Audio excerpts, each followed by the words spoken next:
Ahbab al-Kiram, aujourd'hui avec l'aide d'Allah Tabarak wa Ta'ala, notre khutbah va porter sur le mérite de repousser le mal par le bien, de répondre au mal par le bien. Quand on lit Surat Fussilat, Allah Tabarak wa Ta'ala dit وَلَا تَسْتَوِي الْحَسَنَةُ وَلَا السَّيِّئَةُ. La bonne action et la mauvaise ne sont pas semblables. La bonne action et la mauvaise ne sont pas semblables. Omar ibn Khattab radiyallahu ta'ala anhu a dit, et s'il vous plaît, écoutez ces paroles avec les oreilles de votre cœur. Omar radiyallahu anhu a dit, il n'est de punition plus exemplaire pour celui qui désobéit à Allah en te lésant que d'obéir à Allah le concernant. C'est des paroles très profondes. Et je vous demande de les méditer. Omar radiyallahu anhu, ce noble compagnon, a dit, il n'est de punition plus exemplaire pour celui qui désobéit à Allah en te lésant que d'obéir à Allah le concernant. Quelqu'un, il a désobéi à Allah et il t'a fait du tort, toi, obéis à Allah et ne fais pas de tort. Plutôt, réponds au mal par le bien. Et c'est un exercice qui est très difficile. Car les injustices se répandent de plus en plus au sein de la famille, dans nos quartiers, dans nos entreprises, dans nos sociétés. Il y a des gens qui font du tort à autrui, qui vont léser autrui. Et souvent, ce qui se passe, c'est que les gens veulent se venger. Il m'a fait du mal, je vais lui faire du mal. Certains vont jusqu'à dire, je vais transformer sa vie en cauchemar. Il m'a fait du tort à moi, il ne sait pas je suis qui moi. Regardez ce que le Coran nous dit. La bonne action et la mauvaise ne sont pas semblables. Réponds au mal de la meilleure façon. Réponds au mal de la meilleure façon. Il a été mauvais envers toi? Patiente, pardonne-lui. Et le résultat, c'est quoi? Allah Ta'ala, il dit, réponds au mal de la meilleure façon et tu verras celui qui te témoignait de l'animosité devenir tel un ami chaleureux. Subhanallah. Et combien de fois, c'est une chose qu'on a vue dans notre vie. Des gens, on a patienté face à leur tort, on a pris sur nous, on n'a pas répondu au mal par le mal, et parfois même, la personne était en position de force, elle pouvait écraser la personne qui l'a lésée, mais il a mis en pratique la religion d'Allah. Il a pris sur lui. Résultat, après un certain temps, cette personne qui détestait est devenue un très bon ami. Regardez, Allah il dit quoi? Et tu verras celui qui te témoignait de l'animosité devenir tel un ami chaleureux. Mais cette qualité de pouvoir patienter, maîtriser son ego face à une injustice, face à un tort qu'on a subi, elle n'est pas donnée à n'importe qui. Elle est donnée aux endurants, à ceux qui savent maîtriser leur nefs, leur ego, ceux qui sont forts. Le fort dans la religion, c'est celui qui se maîtrise quand il est en colère, et pas celui qui terrasse ses adversaires, comme a dit le prophète sallallahu alayhi wa sallam dans un hadith. Allah Ta'ala il nous dit, mais cette qualité n'est donnée qu'à ceux qui endurent. C'est pas donné à tout le monde. C'est pas donné à tout le monde. Mais cette qualité n'est donnée qu'à ceux qui endurent et elle n'est donnée qu'aux possesseurs d'une part immense, une part de bien et de récompense. Seuls acceptent cette recommandation et la mettent en application ceux qui patientent dans cette voie, car elle est pénible aux âmes. Certes, c'est pas facile de se maîtriser, de prendre sur soi et de répondre au mal par le bien. Mais c'est un but fixé ici, dans le livre d'Allah. Ibn Abbas radiyallahu anhuma dit, Allah ordonne aux croyants de faire preuve de patience face à la colère, d'indulgence devant l'ignorance et de pardon devant les torts. S'ils font cela, Allah les protège de Satan et fait en sorte que leurs ennemis deviennent pareils à des amis chaleureux. Qui parmi nous a déjà mis en pratique ce verset? Qui s'est retrouvé un jour lésé, en colère, et il a pris sur lui, et cette colère, il l'a transformée en de la bienveillance, de la douceur et un bon comportement, suite à quoi Allah Tabarak wa Ta'ala lui a permis de gagner le cœur de cette personne qui à la base était un ennemi. Qui a déjà mis en pratique ce verset? D'après Uqba ibn Amr, et le hadith il est rapporté par l'imam Ahmad, il dit, j'ai rencontré le prophète sallam, alors j'ai pris sa main et j'ai dit, ô messager d'Allah, informe-moi des actes méritoires. Le prophète sallam a dit, ô Uqba, lis les liens avec celui qui les a coupés avec toi. Lis les liens avec celui qui les a coupés avec toi. Donne à celui qui t'a privé. Pardonne à celui qui a été injuste envers toi. Je sais que ce n'est pas facile, mais pour accéder au paradis, il n'y a pas que des choses faciles à faire. Et en faisant cela, tu gagnes beaucoup auprès d'Allah. Pardonne à celui qui a été injuste envers toi, et certes, celui qui veut que sa vie soit prolongée et que sa subsistance soit augmentée, qu'il lie ces liens de parenté rapportés par Ahmed. Il s'agit d'un comportement qui fait partie de ceux des prophètes. Les prophètes, alayhim salam, ils répondaient au mal par le bien. Le prophète Youssouf, alayhi salam, vous connaissez tous son histoire. Ses frères l'ont envié, ils l'ont jeté dans le puits, n'est-ce pas? Pourquoi? Pour se débarrasser de lui. Puis, le prophète Youssouf, alayhi salam, se retrouve par la suite, plus tard emprisonné. Il est en prison, alors qu'il est innocent. Puis après cela, il est accusé d'avoir volé. Par qui? Par ses frères. Quand ils se sont rencontrés et qu'ils ne savaient pas que c'était lui qui était devenu le ministre des Finances en Égypte, ils sont venus pour trouver de quoi manger. Et c'est Youssouf, alayhi salam, leur frère, qui est en face d'eux. Mais ils ne l'ont pas reconnu. Et qu'est-ce qu'ils ont dit sur Benjamin? Ils l'ont accusé de vol, leur petit frère.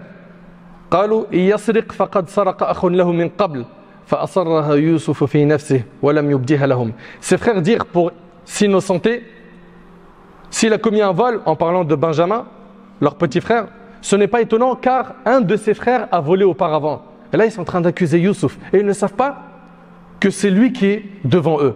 Et qu'il est aujourd'hui le ministre des Finances en Égypte.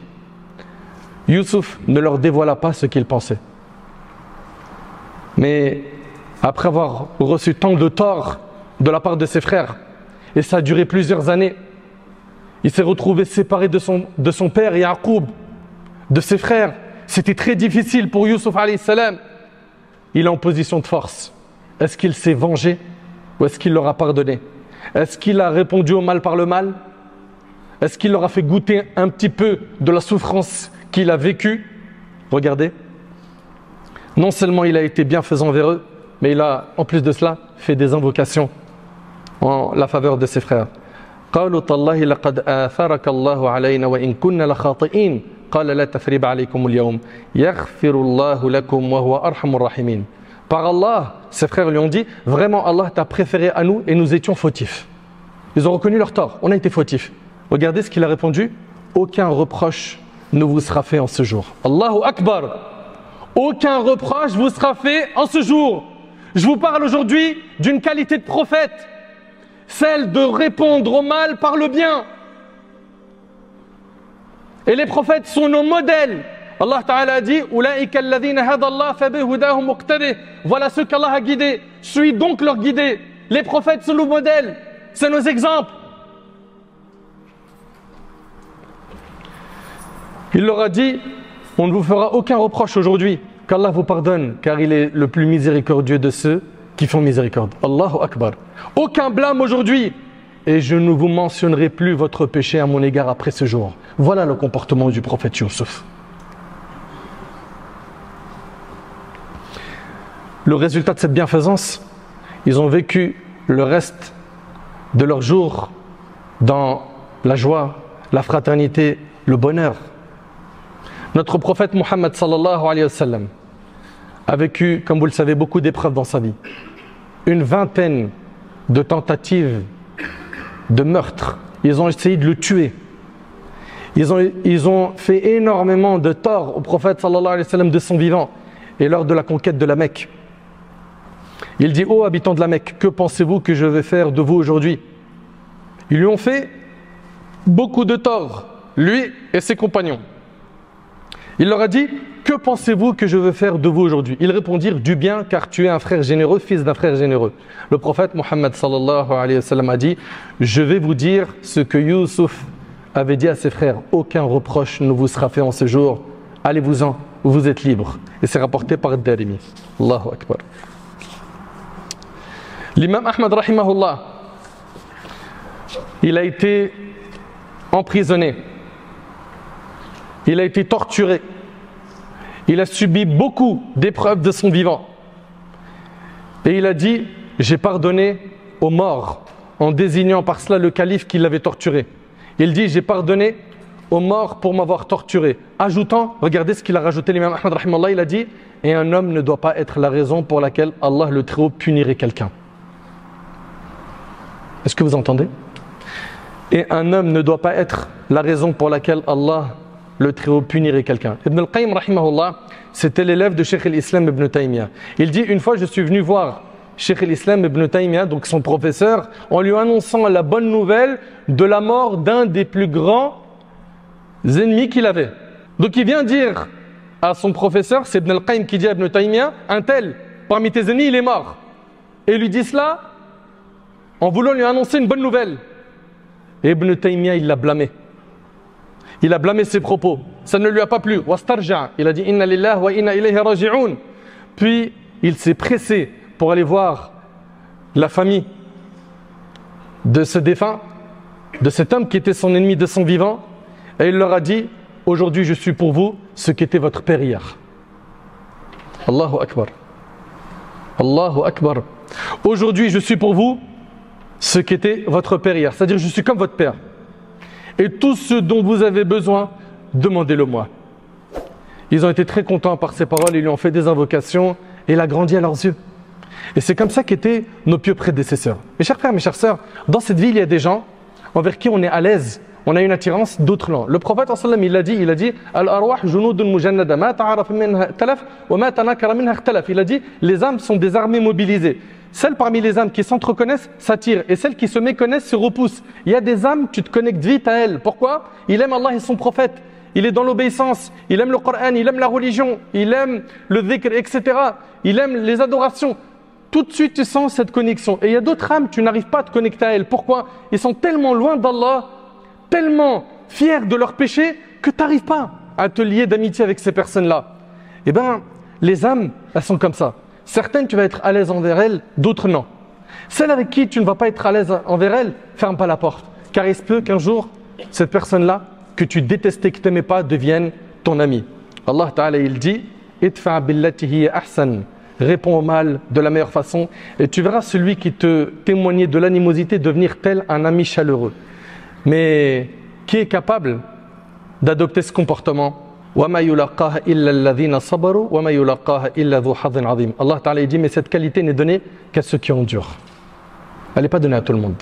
Elle n'est pas donnée à tout le monde. Aujourd'hui on entend, il t'a fait du mal, fais-le souffrir. Faut qu'il ne connaisse plus la sécurité. Faut que lui et sa famille, ils vivent l'horreur. Mais pourquoi ces conseils sataniques? Pourquoi ne pas appliquer ce qu'Allah Ta'ala nous demande d'appliquer dans le Coran? Pourquoi?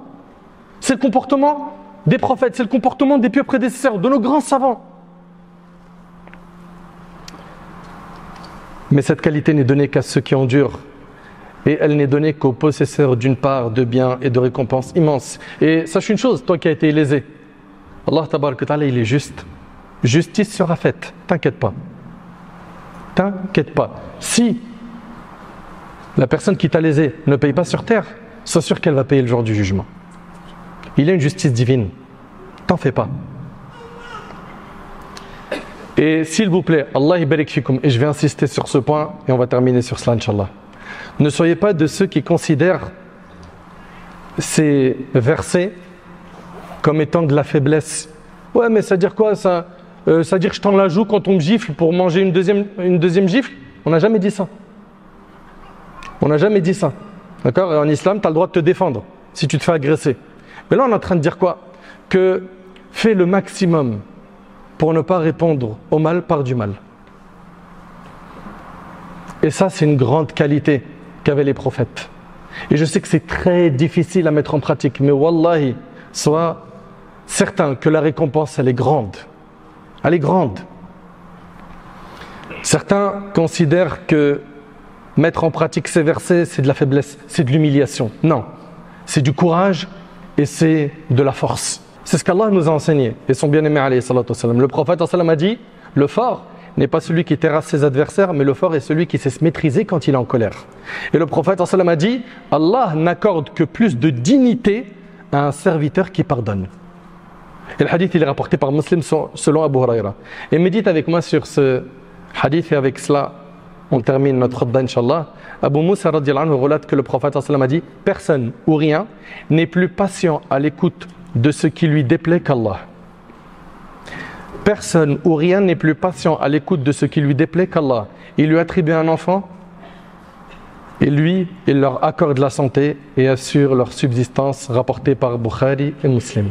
Allah tabaraka wa ta'ala, il est patient envers ses serviteurs. Parmi ses noms, il y a le nom As-Sabour, ce qui signifie celui qui patiente beaucoup, celui qui ne s'empresse pas de punir les pécheurs.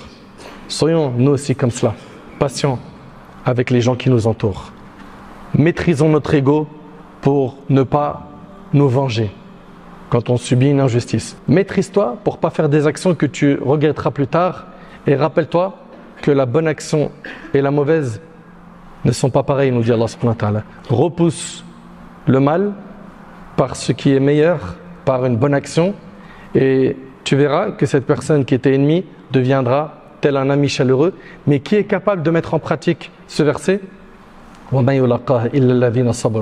Seuls ceux qui endurent peuvent mettre en pratique cela. Qu'Allah tabaraka wa ta'ala, il améliore notre situation, qu'Allah nous facilite de pardonner à ceux qui ont été injustes envers nous, qu'Allah tabaraka wa ta'ala nous facilite de mettre en pratique ce qu'on a entendu aujourd'hui, qu'Allah tabaraka wa ta'ala améliore notre comportement, qu'Allah subhanahu wa ta'ala nous soulage de nos tristesses, de nos peines, de nos épreuves.